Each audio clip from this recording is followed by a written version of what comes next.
बोलतात राजनजी नमस्कार, तुमचं स्वागत आहे महाराष्ट्र कॉलिंगमध्ये आणि तुमचा एक्सपिरियन्स नेमका कसा राहिला प्लीज आमच्याबरोबर शेअर करा. नमस्कार सोनाली मॅडम आणि तुम्हाला माझा नमस्कार. माझं नाव राजन, मी पुण्यात राहतो. साम टीव्हीवर माझ्या बायकोनी सोनाली मॅडमचा प्रोग्राम बघितला आणि मॅडमचा टीव्हीवर प्रोग्राम बघून तिला एक सकारात्मक ऊर्जा त्यांच्यात जाणवली. आम्ही लगेचच त्यांची अपॉइंटमेंट घेतली आणि गुरुवारी मॅडमच्या पुण्याच्या ऑफिसला आम्ही त्यांना भेटलो. त्यांनी आम्हाला कुंडलीवरून अंकशास्त्र व वास्तूचा मॅप बघून त्यांनी आम्हाला एवढं अचूक निदान केलं की आम्ही ऐकतच राहिलो. ऍक्च्युली त्यावर त्यांनी छान अशा उपाययोजना दिल्या आणि मग आम्ही ठरवलं की सरांनी वास्तू विजिट आमच्या घरी केली ऍक्च्युली आणि यंत्र अध्याय व रत्न अध्यायावरून उपाय केले व घराची अंतर्गत वास्तूप्रमाणे रचना सांगितली आणि आश्चर्य गोष्ट असं की 3 ते 4 दिवसातच आम्हाला फरक जाणवू लागला व एक घरामध्ये जी आपण म्हणतो ना की पॉझिटिव्ह ऊर्जा जाणू लागली आम्हाला. तर त्यासाठी मी त्यांचा खूप आभारी आहे. त्याचबरोबर मला त्यांनी जे अंकशास्त्राबद्दल मार्गदर्शन केलं तर मला त्याच्या आणखी थोडं शिकायची इच्छा झाली. मला त्यांच्या अंकशास्त्राच्या क्लास बद्दल कळलं ऍक्च्युली आणि मी 12 तारखेला मुंबईत असल्यामुळे मी त्यांच्या 13 एप्रिलला त्यांच्या न्यूमरोलॉजीचा वर्कशॉप ठाणे येथे अटेंड केला आणि मॅडमनी खूप सुंदर इथे समजून अंकशास्त्र शिकवतात ऍक्च्युली त्या. तर त्यामुळे मी सरांचा आणि मॅडमचा खूप आभारी आहे आणि एक खूप चांगले पॉझिटिव्ह अप्रोच ठेवतात गोष्टींसाठी. तर मी साम टीव्हीचा आणि सर आणि मॅडमचा खूप आभारी आहे. धन्यवाद मॅडम आणि मला बोलायला दिला त्याबद्दल धन्यवाद. थँक्यू राजन, तुम्ही तुमचा एक्सपिरियन्स आमच्याबरोबर शेअर केलात. हे जेव्हा आले होते तुमच्याकडे तेव्हा काय नेमके प्रॉब्लेम्स घेऊन आले होते आणि मग काय तुम्ही त्यांना सोल्युशन दिलं? ते पुण्याला राहतात, वडगाव शेरी साईडला राहतात. पहिला त्यांचं घर जे होतं ते बैठं होतं. अच्छा. त्यांनी साधारण 1 वर्षापूर्वीच त्यांनी नवीन घर घेतलं पुण्यामध्ये. पुण्यामध्ये घर घेतलं, त्यांचा एक छोटा व्यवसाय आहे. तर त्यांचा सुरुवातीला काही काळ खूप चांगला गेला तिथे. त्यानंतर हळूहळू त्यांच्या कामामध्ये काही अडचणी यायला लागल्या. मग शिक्षणामध्ये मुलाचा अभ्यासात लक्ष न लागणं अशा गोष्टी व्हायला लागल्या. मग त्यांना कुठेतरी काहीतरी जाणवायला लागलं की असं एकदम अचानक गोष्टी का व्हायला लागल्या. तर अशा वेळेला मग जेव्हा आपण त्यांची कुंडली बघतो, कुंडली आणि वास्तू हे दोन्ही आपण एकत्र का बघतो, तर जेव्हा आपण कुंडली बघतो तर कुंडलीमध्ये काही जेव्हा आपण महादशा अंतर्दशा असतात किंवा काही योग असतात जेव्हा बघतो तर प्रामुख्याने त्यांचा जो आपण म्हणतो की थोडा खराब पिरियड जेव्हा चालू झालेला असतो त्याच वेळेला ही लोक काय करतात की फ्लॅट बुक केला जातो आणि जेव्हा जो फ्लॅट बुक होतं तर त्यावेळेला मग त्या गोष्टी त्यांना प्रामुख्याने तो चुकीच्या वास्तू रचनेप्रमाणे तो फ्लॅट मिळतो.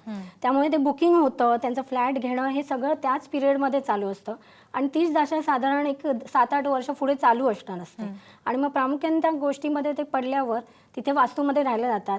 तो जेव्हा नवीन वास्तूमध्ये राहिला तर एक महिनाभराचा एक नवीन उत्साह असतो, नवीन फर्निचर हे, तर त्यामुळे त्यांना ती नकारात्मक ऊर्जा त्यांना लक्षात येत नाही.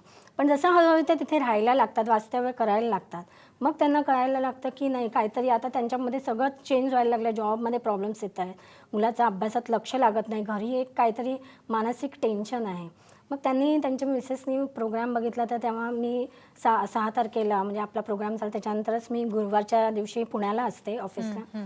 तर तिथे त्यांनी तातडीने बोलले नाही आम्हाला भेटायचं आहे. माझ्या अपॉइंटमेंट्स फुल होत्या पण त्या म्हणाले नाही आमची खूप प्रॉब्लेममध्ये मला काही कोण तुम्हाला भेटायचं आहे. तर आपण त्यांना उशिरा बोलवून मग त्यांचं जे कुंडलीचं मार्गदर्शन केलं तेव्हा त्यांच्या काही ग्रहदोषांमध्ये ज्या अडचणी होत्या तर आपण बिना खर्चिक एकदम साधे सोपे पण आध्यात्मिक असे घरी करणारे उपाय देतो. म्हणजे समोरच्याने न कंटाळता आणि विश्वासाने केले तर त्यांना लगेच त्याचा फरक जाणवू लागतो.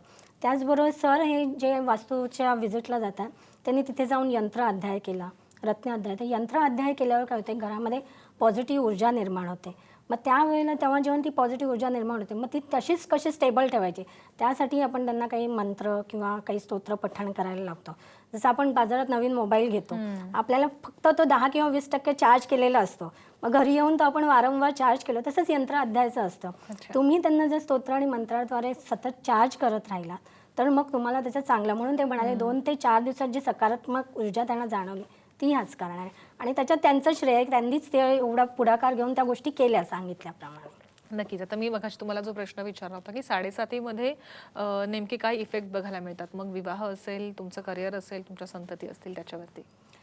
7.5मध्ये कसं आहे, 7.5 लोकांना 7.5 म्हटलं की पहिला त्यांना त्यांच्या मनात एक प्रकारची भीती निर्माण होते.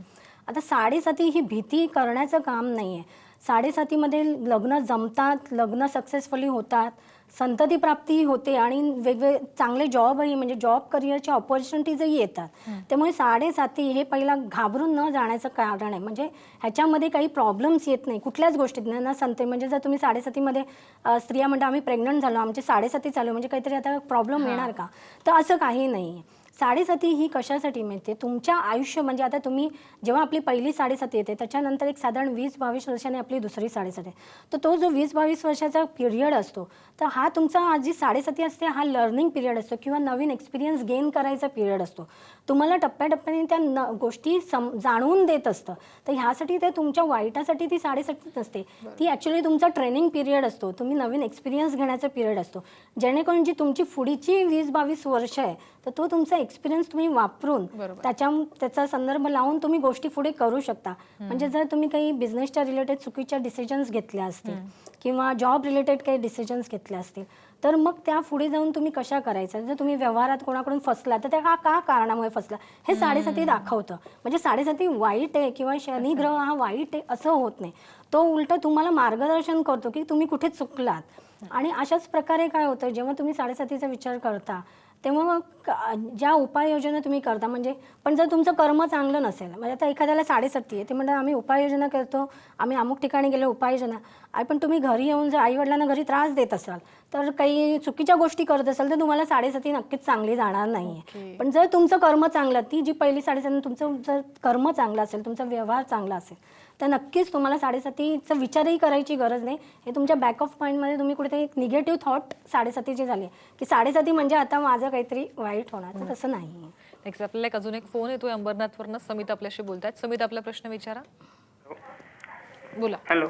बोला समित. हां मॅडम, माझं नाव समित आहे. माझं जन्मतारीख आहे 3 फेब्रुवारी 84.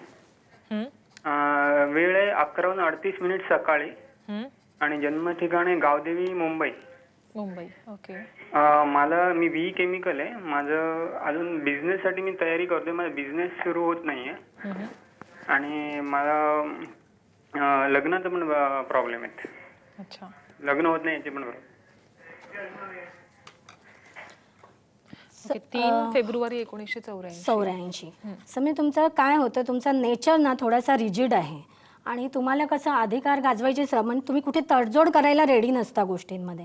तर ह्या कारणाने काय होतं, तुमच्या व्यवसायामध्ये या अडचणी येतात ना तर तुम्ही विचारपूर्वक कोणाचं तरी मार्गदर्शन घेऊन ह्या गोष्टी करा. कारण जेव्हा तुमचा स्वभाव रिजिड असतो की नाही मला अमुक गोष्ट ही अमुक तऱ्हेनेच करायची असते, मग त्यावेळेला आपल्याला कुठेतरी अडचणी निर्माण व्हायला लागतात. तर मग अशा वेळेला तुम्ही काय करा, तुम्ही प्रामुख्याने गुरुची साधना सुरू करा. त्यासाठी तुम्हाला एक स्ट्रेंथ मिळेल विचार करण्याची.